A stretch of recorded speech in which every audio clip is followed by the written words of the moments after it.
Dans cette vidéo, on va voir les verbes à diphtongue en espagnol.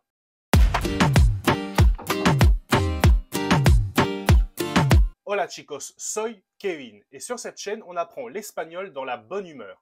Dans cette vidéo, on va voir un petit peu les verbes à diphtongue en espagnol.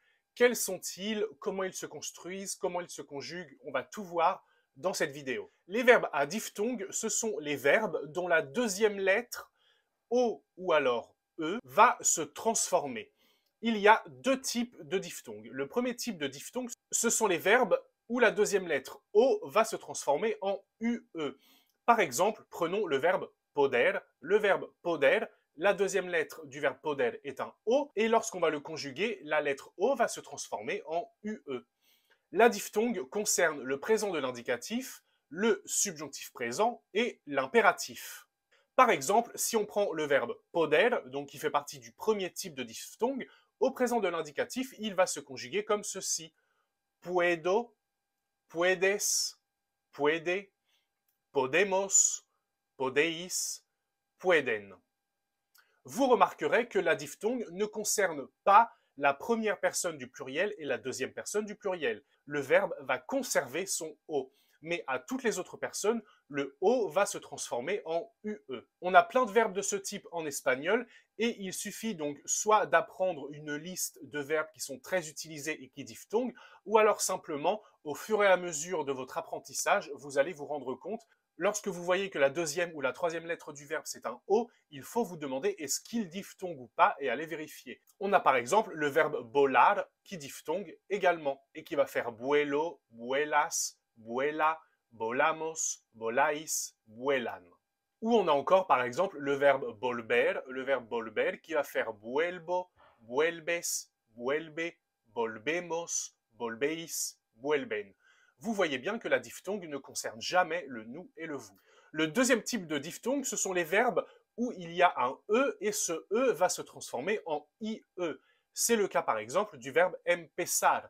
Empezar, il y a un E dans l'avant-dernière syllabe. Empezar. Et ce E de l'avant-dernière syllabe va se transformer en IE.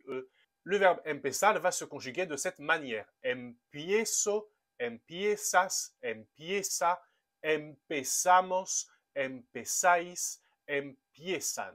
Dans ce cas également, la diphtongue ne concerne pas le nous et le vous. Elle ne concerne pas la première et la deuxième personne du pluriel. On a quelques petites exceptions, comme par exemple le verbe oler, qui commence par un O et il va diphtonguer. Donc on va simplement diphtonguer la première lettre. Et dans ce cas-là, en espagnol, on va rajouter un H muet en premier. Le verbe oler va faire huelo, hueles, huele, olemos, oléis, huelen.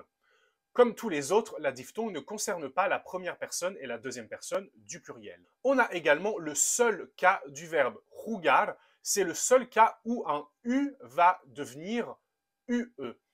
Juego, juegas, juega, jugamos, jugáis, juegan. C'est la même règle de diphtongue, sauf que ce n'est pas le O qui se transforme en UE, mais bien le U. Et on a un dernier point, une dernière exception qui concerne pas mal de verbes. Si le verbe doit diphtonguer, mais la première personne du singulier est irrégulière, alors l'irrégularité va faire que le verbe ne va pas diphtonguer à je, donc à la première personne, mais toutes les personnes suivantes vont suivre le modèle de la diphtongue. Je vais vous donner un exemple avec le verbe bénir. Le verbe bénir, normalement, le E doit diphtonguer et doit devenir IE. Mais, puisque le verbe bénir est irrégulier à la première personne, il fait bengo, bengo au présent à la première personne, eh bien, on va garder l'irrégularité, on va garder le bengo, il ne va pas diphtonguer. Mais les personnes suivantes vont diphtonguer. C'est pour ça qu'on va avoir bienes, biene, benimos, benis, bienen. La diphtongue va se conserver sur les personnes suivantes et bien sûr, elle ne va pas avoir lieu à nous et à vous comme tous les autres verbes.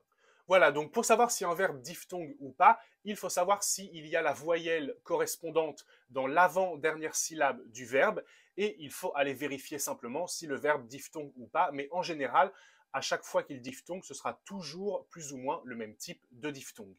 Dites-moi dans les commentaires si vous connaissez d'autres verbes à diphtongue et n'hésitez pas à me conjuguer des verbes dans les commentaires pour vous entraîner. Gracias por ver este video y no olvides que aprender español fue la mejor decisión que tomaste en tu vida. Nos vemos chicos. Hasta luego.